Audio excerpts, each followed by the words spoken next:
السلام علیکم ورحمۃ اللہ وبرکاتہ۔ امید کرتی ہوں کہ آپ سب ایمان اور صحت کی بہترین حالات میں ہوں گے۔ انشاءاللہ عز و جل اللہ سبحانہ و تعالیٰ آپ سب کی طرف بڑھنے والے ہر شر کو خیر میں بدل دے۔ انشاءاللہ آج ہم فرشتے اور شیطان کے بارے میں دیکھیں گے انشاءاللہ۔ انسان اور جن کی طرح اللہ نے فرشتوں کو بھی پیدا کیا، لیکن انسان کو مٹی سے پیدا کیا اور جن کو آگ سے پیدا کیا اور فرشتوں کو نور سے پیدا کیا۔ اور فرشتوں کی تعداد لا تعداد ہے۔ پرٹیکولرلی ہم نہیں بتا سکتے کہ فرشتے اتنے ہیں یا پھر اتنے ہیں۔ فرشتوں کی گنتی لا تعداد ہے، یعنی کہ ہم اس کی ایک پرٹیکولر گنتی نہیں بتا سکتے کہ کتنے فرشتے ہیں، ٹھیک ہے۔ فرشتوں کو نور سے پیدا کیا گیا، نہ وہ کھاتے ہیں اور نہ ہی پیتے ہیں، اللہ تعالیٰ کی عبادت کرتے ہیں۔ جو حکم ان کو اللہ سبحانہ و تعالیٰ دیتے ہیں نا، اس کو وہ پورا کرتے ہیں۔ بس ان کا کام ہے اللہ سبحانہ و تعالیٰ کی عبادت کرنا، اور جو اللہ ان کو حکم دینا اس کے کام کو پورا انجام دینا۔ وہ کبھی اللہ کے حکم سے انکار نہیں کرتے۔ اور قرآن مجید میں 88 ٹائمز فرشتوں کا ذکر کیا گیا ہے۔ 4 مشہور فرشتے آپ کو میں بتاؤں گی، جیسے کہ فرشتوں کی تعداد لا تعداد ہے۔ ایک پرٹیکولر تعداد ہمیں نہیں پتہ، لیکن 4 بڑے فرشتوں کا نام 4 مشہور فرشتوں کے نام انشاءاللہ میں آپ لوگوں کے ساتھ ذکر کروں گی۔ فرسٹ ون ہے حضرت جبرائیل علیہ السلام۔ آپ سب کو پتہ ہے نا حضرت جبرائیل علیہ السلام کا کام کیا ہے۔ جو حضرت جبرائیل علیہ السلام اللہ کے حکم کے ذریعے آپ پیغمبروں کے پاس وحی لے کر آتے تھے۔ انشاءاللہ نیکسٹ ویک ہم دیکھیں گے وحی کے بارے میں، ٹھیک ہے۔ حضرت جبرائیل علیہ السلام اللہ کے حکم سے پیغمبروں کے پاس جتنے بھی نبی آئے، پیغمبر جس کے پاس وحی آتی تھی وہ لے کر آتے تھے۔ ان کا نام کیا ہے؟ حضرت جبرائیل علیہ السلام۔ حضرت جبرائیل علیہ السلام کا اور ایک نام ہے روح الامین بھی کہا جاتا ہے ان کو۔ روح الامین قرآن میں 2 بار آیا ہے، ایک سورہ قدر میں اور سورہ الشعراء میں۔ لاسٹ ٹائم ہم نے پڑھا تھا اس بارے میں۔ اور نیکسٹ ہے حضرت اسرافیل علیہ السلام۔ حضرت اسرافیل علیہ السلام کا کام کیا ہے؟ قیامت کے دن سور پھونکنا، ٹھیک ہے۔ حضرت اسرافیل علیہ السلام کا صرف ایک ہی کام ہے، روز قیامت اللہ کے حکم سے وہ سور پھونکیں گے۔ جب سور پھونکیں گے تو دنیا ساری غرق ہو جائے گی۔ نیکسٹ ہے حضرت میکائیل علیہ السلام۔ حضرت میکائیل علیہ السلام کا کام ہے بارش کا انتظام کرنا اور رزق پہنچانا۔ جب بھی بارش ہوتی ہے وہ حضرت میکائیل علیہ السلام برساتے ہیں، اور اسی کی طرح رزق پہنچانا، ہمیں جو بھی رزق مل رہا ہے وہ حضرت میکائیل علیہ السلام کا کام ہے۔ ہر انسان تک، مومن ہو غیر مسلم ہو جو بھی ہو، دنیا میں جتنے بھی ہے ان سب تک رزق پہنچانا حضرت میکائیل علیہ السلام کا کام ہے۔ نیکسٹ ہے حضرت اسرائیل علیہ السلام۔ حضرت اسرائیل علیہ السلام مخلوق کی جان نکالنے پر مقرر ہے، یعنی کہ ہم انسانوں کی جان نکالنے پر ہماری جو جان، ہماری روح جو قبض ہوتی ہے وہ حضرت اسرائیل علیہ السلام کرتے ہیں، ٹھیک ہے۔ یہ 4 مشہور فرشتے ہیں۔ اور جو فرشتوں کے سردار کون ہیں؟ حضرت جبرائیل علیہ السلام سارے فرشتوں کے سردار ہیں۔ اور جن فرشتوں کے اور بھی ہم جو فرشتے جانتے ہیں، جیسے کہ منکر نکیر اور کرامن کاتبین۔ منکر نکیر خبر میں سوال کرنے والے فرشتے ہیں، ٹھیک ہے۔ تو یہ جو منکر نکیر ہے ہمارے ڈیتھ کے بعد ہمارے خبر میں آئیں گے اور جو سوالات کرنے کے لیے۔ تو یہاں پر اور ایک چیز یہ یاد رکھ لیں کہ آپ کی ڈیتھ کہیں بھی واقع ہو، آپ کو کہیں بھی دفنایا گیا ہو، اگر آپ کو دفنایا بھی نہیں گیا، کچھ لوگ ایسے ہوتے ہیں جن کو دفنانے کے لیے باڈی نہیں ملتی، پلین کریش بھی ہے، کہیں ایسے جگہ پر ان کی ڈیتھ ہو جاتی ہے، ان کو دفنایا نہیں جاتا، تو لوگ سمجھتے ہیں کہ شاید ان کو دفنایا نہیں گیا تو ان کی خبر نہیں ہے، تو لوگ وہاں پر منکر نکیر ان سے سوالات نہیں کریں گے۔ آپ کی موت کہاں بھی ہو، آپ کی جو لاسٹ باڈی کہاں پر ہوگی وہاں پر منکر نکیر آئیں گے اور آپ سے سوالات کریں گے، ٹھیک ہے۔ نیکسٹ ہے کرامن کاتبین۔ کرامن کاتبین جو ہے وہ ہمیشہ 24/7 ہمارے ساتھ ہوتے ہیں، جو ہمارے اعمال نامے لکھتے ہیں۔ کرامن کاتبین جو ورڈ ہے سورہ انفطار آیت نمبر 11 میں آتا ہے، ٹھیک ہے۔ تو صرف انسان کے ساتھ یہ فرشتے نہیں ہوتے، بلکہ کئی سارے فرشتے کئی موقعوں پر آتے ہیں۔ جیسے کہ ابھی اگر آپ نے گھر سے باہر نکلنے وقت کی دعا پڑھی اور آیت الکرسی پڑھ کر اگر باہر نکلیں تو آیت الکرسی پڑھنے پر آپ کو پتہ ہے جب آیت الکرسی ہم اپنی حفاظت کے لیے پڑھتے ہیں تو 70,000 فرشتے آپ کی حفاظت کے لیے آ جاتے ہیں۔ اسی طرح اگر آپ کسی مجلس میں بیٹھی ہوئی دینی مجلس میں، تو تبھی بھی فرشتے آ کر اس مجلس کو گھیر لیتے ہیں۔ تو ایسے کئی موقعوں پر فرشتے آپ کے ساتھ ہوتے ہیں۔ تو صرف یہ کہنا غلط بات ہے کہ ہمارے ساتھ ہمیشہ 2 فرشتے ہی ہوتے ہیں، یہ کہنا غلط بات ہے۔ آپ کے ساتھ کئی موقعوں پر کئی فرشتے ہو سکتے ہیں، جیسے کہ خود حدیث میں آیا ہے، جو ہم کبھی کبھار ذکر کر رہے ہوتے ہیں، جیسے کہ صبح و شام کے اذکار کر رہے ہوتے ہیں، ہمارے لیے حفاظت کے لیے بہت ساری چیزیں ہوتی ہیں۔ تو اس طریقے سے بھی ہمارے ساتھ کئی موقع پر فرشتے ہمارے ساتھ ہو سکتے ہیں۔ اور یہ کہنا بھی غلط بات ہے کہ بہت سے لوگ کہتے ہیں کہ سیدھے سائڈ پہ اچھے اعمال لکھنے والا فرشتہ ہوتا ہے اور لیفٹ سائڈ میں برے اعمال لکھنے والا فرشتہ ہوتا ہے۔ یہ ایسا کہنا غلط ہے، یہ کہیں سے ثابت نہیں ہے. اور بہت سے لوگ کہتے ہیں نا کہ کندھے پر ہاتھ نہیں رکھنا چاہیے اور اس پہ ویٹ نہیں ڈالنا چاہیے جس سے نا فرشتے اڑ جاتے ہیں. یہ بالکل غلط بات ہے، ایسے نہیں ہوتا. فرشتے آپ کے ساتھ، 2 فرشتے ہمیشہ ساتھ ہوں گے 24/7. وہ آپ کے برے اور نیک اعمال وہ ہمیشہ لکھتے رہیں گے. اور ایک چیز یہ کہ ہمارے اعمال جو لکھے جاتے ہیں نا وہ ہر پیر اور جمعرات کو اللہ سبحانہ و تعالیٰ کی یہاں پیش کیے جاتے ہیں. وہ فرشتے نا لے کر جاتے ہیں. اس لیے آپ صلی اللہ علیہ وسلم کی حدیث آتی ہے نا، آپ صلی اللہ علیہ وسلم نے فرمایا ہے کہ پیر اور جمعرات کا روزہ رکھو، کیونکہ پیر اور جمعرات کا روزہ رکھتے تھے کیونکہ آپ صلی اللہ علیہ وسلم نے کہا نا کہ پیر اور جمعرات کو ہمارے اعمال نامے اللہ سبحانہ و تعالیٰ کے سامنے پیش کیے جاتے ہیں. تو میں چاہتا ہوں کہ میں روزے کی حالت میں ہوں، اور آپ سب تو روزے کی فضیلت جانتے ہیں. اور ایک چیز یہ بھی غلط بات ہے، لوگ جو پہلاتے ہوتے ہیں نا فرشتے بچوں کے ساتھ نا کام کرواتے ہیں. کیونکہ جب بچے پیدائش کے بعد بچے جو چھوٹے ہوتے ہیں نا تو وہ کچھ بول نہیں رہ سکتے تھے، لیکن وہ ان کے ہاتھیں نا ایسے مٹھی کی طرح بند ہوتی ہے، یعنی کہ فولڈ کی ہوئی ہوتی ہے. تو وہاں ان کے ہاتھوں میں جو میل جم جاتا ہے نا تو لوگ اس کو کہتے ہیں کہ فرشتے ان کے ساتھ نا کام کروا رہے ہیں. تو اس کے لیے نا وہ ان کے ہاتھوں میں نا مٹھی ہے. یہ بھی غلط بات ہے. ابھی دیکھیے، ابھی ہمیں بہت زیادہ گرمی لگے، پسینہ آئے، سویٹنگ ہو جائے تو ہمارے جسم پہ بھی نا ایک لیئر بن جاتی ہے، کلے ٹائپ کی. اگر آپ اس کو تھوڑا سا، ابھی تو سمر ہے، آپ کو بہت زیادہ پسینہ آ رہا ہے نا، وہ تھوڑا ڈرائی ہو جائے نا، سوکھ جائے نا، تو آپ اس کو اس طرح سے تھوڑا سا رگڑ کر دیکھیں، وہ آپ کو نا ایک کلے کی شکل میں ایک میل سے آپ کو نظر آتا ہے. وہی چیز بچے جب اس کو بند کر رکھتے ہیں نا تو پسینہ ہاتھ سے نکلتا ہے تو وہ باہر، اس کو کوئی پوچھتے نہیں ہے نا، تو وہ ایک اس طریقے سے نا بن جاتا ہے. وہ اس کو لوگ کہتے ہیں کہ فرشتے نا بچوں سے کام کرواتے ہیں تو وہ مٹھی ہے.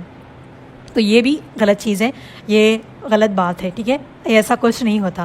فرشتے کیوں اتنے معصوم بچوں سے کام کروائیں گے جو تو دوسرے کی اپنی ماں کے اوپر ڈیپینڈنٹ ہے ہر چیز کے لیے؟ ان سے کیا فرشتے کام کروائیں گے؟ فرشتے کسی انسانوں سے کام نہیں کرواتے. یہ چیز کو یاد رکھ لیں آپ لوگ. اللہ کے حکم سے جو چیز انسان نے کرنی ہے نا وہ کرتے ہیں، اور جس انسان نے جو کام اللہ نے جس کے ذمہ لکھا ہے نا وہ کرتے ہیں. لیکن یہ بات غلط ہے کہ فرشتے بچوں سے کام کرواتے ہیں. اور فرشتے نا سب کے ساتھ ہوتے ہیں. اور فرشتہ نا ہمارے ساتھ نا ہمارا کنیکشن، یعنی کہ بچہ جب ماں کے پیٹ میں آتا ہے نا تب سے فرشتہ ان کے ساتھ ہوتا ہے. ٹھیک ہے، یہ تھا فرشتوں کا مختصر سا بیان. ٹھیک ہے، نیکسٹ ہے شیطان کے بارے میں. ٹھیک ہے، شیطان کو نا شیطان کو ابلیس بھی کہا جاتا ہے، شیطان بھی کہتے ہیں نا ہم لوگ. تاؤس کے ترجمے میں آپ نے شیطان کے بارے میں کافی ڈیٹیلز پڑھی ہوئی ہے.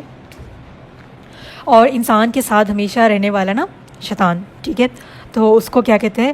قرین کہتے ہیں، قرین. اور اس کا یہ عربک ورڈ ہے، اردو میں اس کو کہتے ہیں حمزات.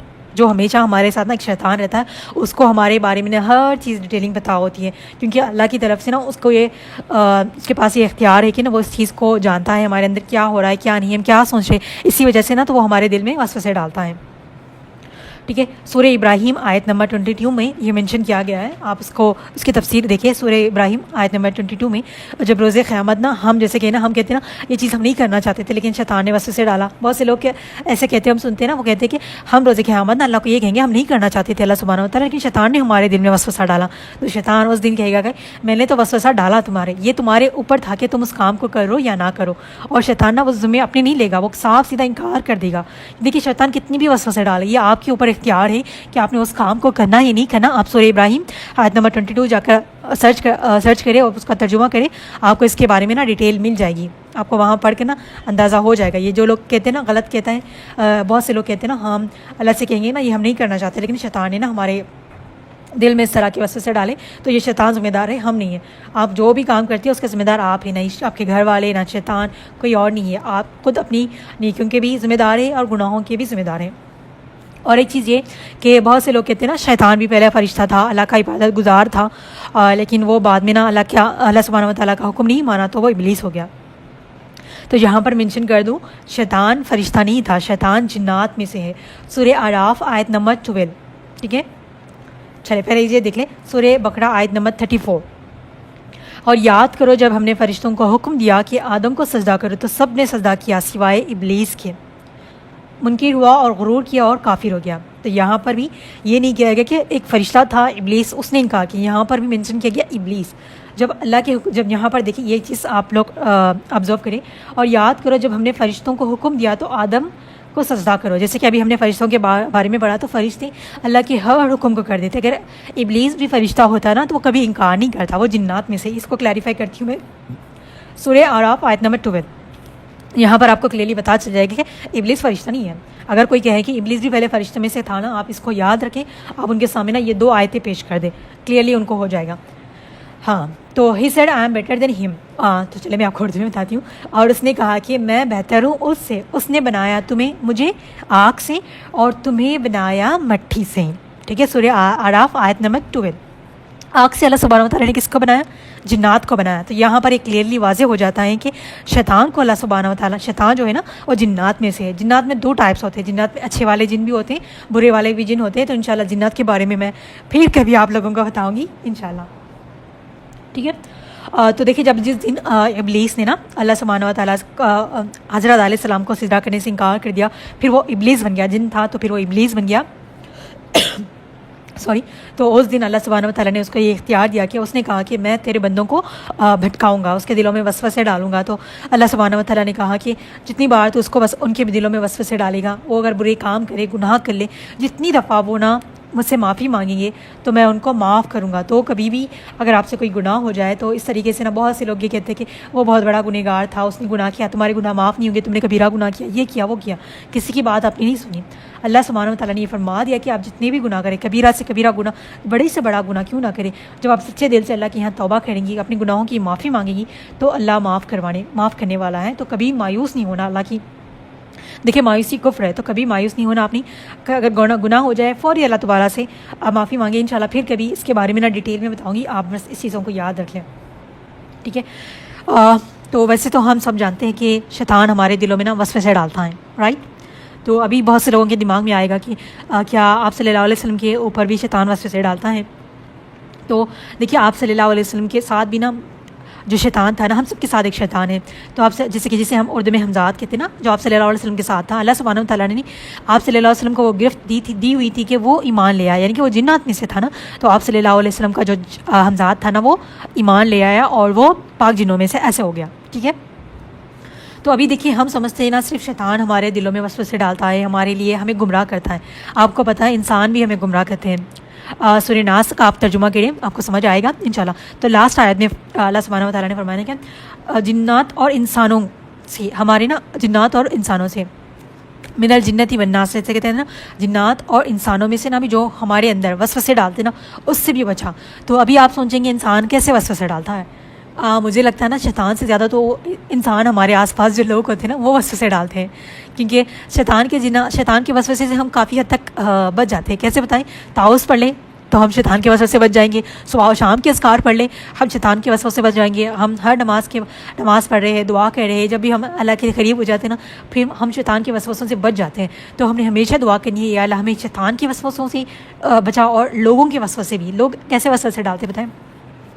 ابھی دیکھ لیں اگر آپ اپنے بچوں کے ساتھ نا بہت اچھے مینر میں ہیں، یعنی کہ بہت پیار و محبت کے ساتھ رہتی ہے، ان کو ہر طرح کی چھوٹ دیتی ہے، یعنی کہ چھوٹ دینا یعنی کہ وہ ایسی چھوٹ کے ان کو ہر کام کرنے میں، یعنی کہ ایک دم ایسے ہوتے ہیں نا کچھ پیرنٹس اپنے بچوں کے ساتھ نا بہت ایک لونگ والا، فرینڈلی والا نیچر ہوتا ہے. پھر آ کر کچھ ایسے لوگ ہوتے ہیں ان کے دلوں میں نا وسوسے ڈالتے ہیں کہ بچوں کو نا اتنا فریڈم نہیں دینا چاہیے. ایسے بچے نا بگڑ جاتے ہیں. پھر آج کل کا ماحول تو آپ کو پتہ ہے نا، ایسے لوگ کہتے ہیں نا آج کل کا ماحول تو آپ کو پتہ ہے نا بچے کتنے بگڑ رہے ہیں، حرام ریلیشن شپ میں آ رہے ہیں، پتہ نہیں کہاں کہاں گھومتے ہیں. اتنی فریڈم نہیں دینی چاہیے کہ وہ باہر گھومے کرے، اس طرح کے وسوسے. کیا ہو رہا ہے ایسے اگر آپ کے پیرنٹس کو آ کر کوئی کہہ دینا تو آپ کے پیرنٹس کے دماغ میں جو آپ کے ساتھ نا بہت ٹرسٹڈ تھے، آپ کو بہت زیادہ آپ پہ یقین کرنے والے تھے، ان کے دماغ میں نا ایک شک کا کیڑا پیدا کر جاتے ہیں. یہ وسوسے ڈالنے والے کون تھے؟ یہ شیطان نہیں تھا، یہ لوگ تھے. یہ وہ انسان تھا جنہوں نے نا ان کے دل میں وسوسے ڈالا. اب کیا ہوگا؟ یہ وسوسے اور بھی زیادہ شیطان اس کو نا انکریج کرے گا. ہاں تمہارا بیٹا ایسے بھی کر سکتا ہے، ویسے بھی کر سکتا ہے. جتنے بھی ہمارے دماغ میں نا برے خیالات آتے ہیں نا وہ وسوسے ہوتے ہیں. اس لیے جب بھی غلط خیال آئے، برا خیال آئے، ہم نے پڑھا تھا نا تعوذ کی تفسیر میں، تعوذ پڑھ لے، اعوذ باللہ من الشیطان الرجیم، بسم اللہ الرحمن الرحیم، کمپلیٹ پورا ہی پڑھ لے. ٹھیک ہے، کوئی مسئلہ نہیں. تو تعوذ پڑھ لے اور اللہ سے دعا کرے، یا اللہ مجھے اس شر سے، اس وسوسے سے نا بچا. تو کیا اور ایگزامپل دیتی ہوں میں. ابھی دیکھیں کسی کی شادی نہیں ہو رہی تو یہ تو بہت زیادہ مسئلہ بڑا ہے. بہت زیادہ لوگوں کو یہ بات سمجھ نہیں آتی. یہ سمجھتے کہ لوگ شادی is the end of the life. اگر بچوں کی شادی نہیں ہو رہی تو اتنے پریشان کہ اپنی طبیعت خراب، آپ بیماریوں میں مبتلا ہو رہے ہیں. جیسے کہ ابھی لوگ ایسے سمجھ لیں نا ہر چیز نا ان کے ہاتھ میں ہے، یہی سارا کچھ کر لیں گے. اللہ نے جو نظام رکھا ہے وہ اللہ کے مطابق جو چلتی ہے نا چیزیں، وہ ان لوگوں کے دماغ میں نہیں بیٹھتی. آپ لوگوں نے ویسے والے انسان ہی بگانا. اگر کوئی کام نہیں ہو رہا، کوئی ڈیلے ہو رہا ہے، تب بھی شکر کرنا ہے آپ نے. ابھی تو شادی کو لے کر نا بہت سے لوگوں کی شادی اور یہ بچے شادی ہو گئی تو ایک مسئلہ, شادی کے بعد بچے نہیں ہوئے, یہ والا مسئلہ بہت زیادہ ہو رہا ہے, عام, یعنی کہ بہت عام ہو رہا ہے. لوگ پریشان ہو رہے ہیں, ایون لڑکیاں بھی ڈپریشن میں جا رہی ہیں کہ میری شادی نہیں ہو رہی, کہ شادی کے علاوہ آپ کی لائف میں کوئی کام نہیں ہے. دیکھیے شادی is part of the life. Allah نے آپ کے نصیب میں جب لکھی ہے, جب مقرر ہے, وہ ہر حال میں ہوگی. پوری دنیا آپ کے خلاف ہو اس رشتے سے, تب بھی آپ کی شادی ہونی ہے. بس آپ لوگوں سے ریکویسٹ ہے, جس کی بھی شادی نہیں ہوئی ہے وہ لوگ اپنی لائف میں فوکس کرے, اپنی ماں باپ کی خدمت کرے, کچھ سیکھے, اپنے آپ کو ایک بہتر انسان بنائے. ہمارے لائف کے پرپس یہ نہیں کہ ہم نے شادی کرنی ہے, بچے پیدا کرنے ہیں, بس گھر نہیں. آپ سے مرنے کے بعد یہ سوال نہیں ہوگا کہ آپ نے شادی کی کہ نہیں کی, آپ کے بچے تھے کہ نہیں تھے. آپ کے اعمال کا حساب ہوگا. آپ نے اعمال دیکھیں, اگر نیکسٹ مومنٹ آپ کی ڈیتھ ہو جائے تو کیا آپ کے اعمال ایسے ہیں کہ آپ یہ کہیں یا اللہ میں اتنے ڈپریشن میں تھی, اتنے خوف میں تھی کہ میری شادی نہیں ہو رہی, میرے سامنے چھوٹے چھوٹوں کی شادیاں ہو گئی, ان کے بچے ہو گئے. نو. تو اس چیز سے بھی آپ نے باہر نکلے. جب اللہ نے آپ کی لائف میں مقرر کر دی ہے, آپ کے نصیب میں لکھ دی ہے, وہ ہر حال میں ہونی ہے. پیرنٹس ڈپریس, بچے ڈپریس, لڑکیاں تو اتنے ڈپریشن میں چلی جا رہی ہیں نا, اپنا حلیہ خراب کر لیا ہے, جیسے کہ ان کو لگتا ہے کہ شادی نہیں ہوئی تھی, کچھ طوفان آ جائے گا, زندگی برباد ہو جائے گی. آف کورس آئی نو گھر والے تانے دیتے ہیں, باہر والے تانے دیتے ہیں, لوگ باتیں کرتے ہیں. یہ جو لوگ باتیں کر رہے ہیں نا, وہ ایک شیطان کے روپ میں نا وسوسے ڈالنے والے لوگ ہیں. جس کو یہ بات پتہ ہو, جس کو یہ معلوم ہو کہ جو نصیب میں ہے, جب اللہ نے آپ کے نصیب میں لکھ دی ہے, جب ہونی ہے نا, تو لوگ اس طرح کی گھٹیا باتیں نہیں کریں گے. گھر آ کر یہ نہیں کہیں گے آپ نے اپنی بچی کی شادی کب تک کرنی ہے. جب ایسے لوگ آئے نا تو آپ کہیں کہ آپ ہی رشتہ لا رہے نا, ہمیں نہیں مل رہے. آپ کو لگتا ہے کہ آپ کر سکتی ہے تو کر دیں. ایسا منہ توڑ جواب دے دے کہ کسی کی انسلٹ کرنا الگ بات. اگر کوئی بار بار آپ کو وسوسے ڈال رہا ہے, آپ کو برا کہہ رہا ہے نا, تو ٹیک اسٹینڈ فار یور سیلف. آپ صاف صاف کہہ دیں, ان کے منہ پہ بات کہہ دیں, کوئی غلط بات نہیں. اگر کوئی آپ کے گھر میں اگر نگیٹیوٹی پھیلا رہا ہے, آپ کے پیرنٹس کے دل میں وسوسے ڈال رہا ہے جو نہیں آنے چاہیے, تو آپ ان سے فوری جواب دے دیں, منہ توڑ جواب دے دیں ان کو. اس میں کوئی برائی نہیں ہے. جب کوئی کسی کی وجہ سے ہمارے گھر میں گند پھیل رہا ہے, اگر آپ کے اس کو سیدھے سے جواب دینے سے اس کا گھر کا آپ کے گھر آنا بند ہو جائے تو دے دے, کوئی مسئلہ نہیں ہے اس میں. یہ کوئی اس کی ڈسریسپیکٹ نہیں ہے. ہم نے ایسے لوگوں سے دوری اختیار کرنی ہے جو ہمارے گھر کا سکون برباد کرے. بہت سے لوگ نا اتنے ڈسپلن میں رہنے لگتے ہیں, اور کچھ لوگ آتے ہیں پھر ایسے وسوسے ڈال کر جاتے ہیں نا, گھر کا سارا ماحول خراب ہو جاتا ہے. ابھی دیکھیں بہت سے ایسے گھرانے ہوتے ہیں جس میں پیرنٹس فکر مند نہیں ہے, بچی فکر مند نہیں ہے, شادی کو لے کر لوگ آ کے ایسے وسوسے ڈال کر جاتے ہیں نا, ماحول اتنا خراب ہو گیا ہے, شادی نہیں ہوں گے تو بچے نہیں ہوں گے, کہ یہ لوگوں نے اختیار کر لیا ہے کہ بچے ہوں گے یا نہیں ہوں گے. اور یہ لوگ کہتے ہیں نا ایج ہو گئی تو بچے نہیں ہو جائیں گے, ایسا ہو گیا تو بچے نہیں ہوں گے. تو ان لوگوں کو یہ آپ لوگوں نے یہ جواب دینا ہے. دیکھیے حضرت خدیجہ, ان کی عمر کیا تھی 40 سال میں ان کی شادی, وہ تو پہلے آلریڈی ان کے بچے تھے, ان کے بچے نہیں ہوئے. حضرت عائشہ, وہ اتنی چھوٹی عمر کی تھی, ان کی کوئی اولاد نہیں تھی. حضرت زکریا علیہ السلام, وہ ہسبینڈ اینڈ وائف دونوں بوڑھے ہو چکے تھے, اللہ سبحانہ و تعالیٰ نے ان کی اولاد دی. حضرت ابراہیم علیہ السلام, ان کی بیوی اور وہ بوڑھے ہو چکے تھے, ان کی بھی اولاد ہوئی. حضرت مریم علیہ السلام, ان کے کوئی یعنی کہ کوئی ہسبینڈ نہیں تھا, ان کی اولاد ہوئی. ایسے بہت سے لوگ ہیں جس کی اولاد نہیں ہے, بہت سے ایسے لوگ ہیں جن کی کئی عمر بعد اولاد ہوئی ہے. تو پھر لوگ کیوں جج کرنے لگتے ہیں کہ ایج ہو جائے گی تو اولاد نہیں ہوگی. آپ ان سے سوال, پہلے یہ سوال کریں, اگر ان کو برا بھی لگتا ہے نا تو آپ ان سے سوال کریں کہ آپ مومن ہے کہ نہیں. اگر آپ مومن ہیں تو کہے کہ جا کے امہات المومنین پڑھے, جا کر یہ دیکھیں کہ کس کی اولاد کب ہوئی ہے, جا کے کہے کہ ان سے دیکھیں نبیوں کی اولادوں کے بارے میں پڑھے. تو کبھی ان کے منہ سے ایسے سوال نہیں نکلنے چاہیے. اور آپ لوگ نے بھی کبھی کسی سے ایسے سوال نہیں کرنے کہ آپ کی اولاد کیوں نہیں, آپ وہاں چیک اپ کرائیں, وہاں چیک اپ. ایک انداز ہوتا ہے بولنے کا کہ اگر کسی کو ہیلتھ ایشوز ہے, اس کے کچھ ایسے مسئلے مسائل, تو آپ کہہ سکتے ہیں آپ وہاں جائیں. اور ہر چیز نا اللہ کے بس میں ہے. کوئی ڈاکٹر آپ کو اولاد نہیں دے سکتا, کوئی کسی کے کہنے سے کچھ نہیں ہوتا, کوئی کچھ بھی کہہ لے آپ کی شادی نہیں ہونے والی, آپ کے بچے نہیں ہونے والے جب تک اللہ نہ دے. بس آپ نے دعا کرتے رہنے چاہیے. کبھی اللہ پہ نا وہ مایوسی والی مایوسی نا کفر ہے, مایوسی اختیار نہیں کرنی, اپنا ٹائم ضائع نہیں کرنا. ہمارے زندگی کا مقصد یہی نہیں, ٹھیک ہے. اللہ دے کر بھی آزماتا ہے, اللہ نہیں دے کر بھی آزماتا ہے. اگر بچے ہے تو بھی وہ آزمائش ہے, اگر بچے نہیں ہے بھی تو وہ بھی آزمائش ہے. ایسے لوگوں سے دوری اختیار کرے جو آپ کے اوپر نا نگیٹو امپیکٹ لائے, گمراہی کرے, وسوسے ڈالے نا. یہ لوگ بہت بڑے, شیطان سے زیادہ نا انسان کے وسوسے مجھے کافی زیادہ لگتی ہے, کیونکہ ہر ٹائم نہ کوئی آ ہی جاتا ہے. اس میں نا آگ میں گھی ڈالنے والا کام. پہلے تو شیطان ہمارے دلوں میں وسوسے ڈال رہا ہوتا ہے, یہ لوگ اوپر سے آ کے نا وسوسے اور ڈال رہے ہوتے ہیں. تو ایسے لوگوں سے بچیں. اور ایسے لوگ نا بہت زیادہ وسوسے ڈالتے ہیں, لوگ کافی زیادہ وسوسے ڈالتے ہیں. اگر آپ کا ہسبینڈ اچھا ہے تو وسوسے, اگر برا ہے تو وسوسے, بچے اچھے ہیں تو وسوسے. یہ جو ہم کہتے ہیں نا, بہت سے لوگ کہتے ہیں نا رشتہ داروں سے دوری اختیار کرنی چاہیے. 4 لوگ کچھ تو کہیں گے, 4 لوگ ہمیشہ کچھ نہ کچھ کہیں گے. آپ ان سے جتنی دوری اختیار کریں گی اتنا آپ کے لیے بیسٹ ہے. اپنے آپ کو نا بیزی رکھیں, اپنی لائف کا ایک مقصد بنائیں, ٹھیک ہے, اس کو پورا کرنے کی کوشش کریں. اگر آپ شادی شدہ ہیں تو اپنے گھر کو اچھا بنانے, اپنے شوہر کے ساتھ اچھا رہنے, اپنے بچوں کی اچھی تربیت کرنی, یہ اپنی زندگی کا مقصد بنا لیں. اگر آپ کی شادی نہیں ہوئی تو آپ کا مقصد بنا لیں کہ میں نے دین کو سیکھنا ہے, دوسروں کو سکھانا ہے, ایسے والے مقصد بنائیں. انشاءاللہ اللہ سبحانہ و تعالیٰ نا آپ کے لیے آسانی کریں گے. تو بس انشاءاللہ کافی لینتھی ہو گیا ہے, تو بس آپ نے ان چیزوں پہ فوکس کرنا ہے, اور آپ لوگوں نے اس چیز کو یاد رکھنا ہے کہ آپ وہ انسان نہیں بنیں گے جو لوگوں کے دلوں میں نا وسوسے ڈالنے والے بنیں, بلکہ آپ وہ انسان بنیں گے جو ان کو ہمت دینے والی, ہمت افزائی کرنے والی, ان کو صحیح راہ بتانے والی. انشاءاللہ ہم مزید اس کے بارے میں نا کلاس میں ڈسکس کریں گے انشاءاللہ. اللہ سبحانہ و تعالیٰ ہم سب کے لیے آسانی کرے, ہمارے وقت میں برکت دے. اللہ سبحانہ و تعالیٰ ہم سب کو جنات اور شیطان اور لوگوں کے وسوسے سے بچائے رکھیں, اور ہمیشہ لازمی ہم تعوذ پڑھتے رہیں, اور صبح و شام کے اذکار لازمی پڑھیں. انشاءاللہ میں آپ لوگوں کے ساتھ PDF بھی شیئر کر دوں گی, آپ نے وہ لازمی پڑھنے ہیں انشاءاللہ. بس اللہ سبحانہ و تعالیٰ آسانی کرے, آمین ثم آمین. جزاکم اللہ خیر. السلام علیکم ورحمۃ اللہ وبرکاتہ.